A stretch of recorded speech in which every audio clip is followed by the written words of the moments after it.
Mayor শপথ নেওয়ার জন্য আমরা দাবি জানিয়ে আসছি। কারণ হলো নির্বাচনে জনগণকে দিয়েছিল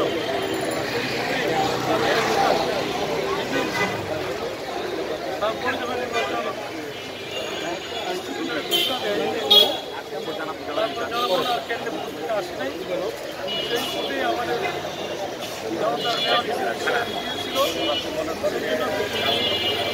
মামলা করেছিলেন সেই মামলা উচ্চ আদালতে গিয়ে রায় হয় এবং সেই রায়ে মেয়র হিসাবে উচ্চ আদালত ঘোষণা দেওয়ার পরে নির্বাচন কমিশন স্থানীয় সরকার মন্ত্রণালয়কে দেওয়ার নিয়ম যে স্থানীয় সরকার মন্ত্রণালয় তার শপথের ব্যবস্থা করবে। তা না করে স্থানীয় সরকার মন্ত্রণালয় এই বিষয়টাকে পদক্ষেপ করার জন্য তারা আইন মন্ত্রণালয়ের সংস্কারগুলোকে জানতে চায়। উচ্চ আদালত হাইকোর্ট রায় দেওয়ার পরে কোনো আইন মন্ত্রণালয়ের সলিসিটরের কোনো মতামত দেওয়ার কোনো এখতিয়ার নাই, কোনো ক্ষমতা নেই। এই বিষয়টা সম্পূর্ণ অন্যায় এবং অবনতি এবং আমলতা।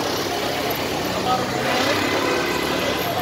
হয় আওয়ামী সরকারের বিষয়টা এখনও গাফিলতিতে বসে আছে। তারা যদি ইসরাতকে শপথ করায় এবং ইসরাত যদি মেয়র হিসেবে বসে, তাহলে নগরভবনের দুর্নীতি, স্থানীয় সরকার বিভাগের দুর্নীতি অনেক কমে যাবে। সেজন্য তারা কৌশলে আমাদের এবং উচ্চ আদালতের রায়কৃত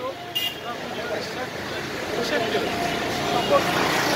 শপথে বাধা প্রদান করছে এবং এটা আদালতে অবমাননার সাথে আমি মনে করি এই যে আইন মতনের মতামত চেয়েছে সম্পূর্ণ বেআইনি। উচ্চ আদালতের অবমাননার পর এবং এ বিষয়ে সম্পর্কিত হয়ে উচ্চ আদালত আইন মন্ত্রণালয়ের স্থানীয় সরকার প্রয়োগের সংশ্লিষ্ট কর্মকর্তাদেরকে হাইকোর্টে ডেকে নিয়ে তাদেরকে উপযুক্ত সাজা। আমরা চাই অবিলম্বে এই ঢাকা দক্ষিণের জনগণের সেবার মান উন্নয়ন করার জন্য, নগরবাসী দুর্ভোগ কমানোর জন্য অনতিবিলম্বে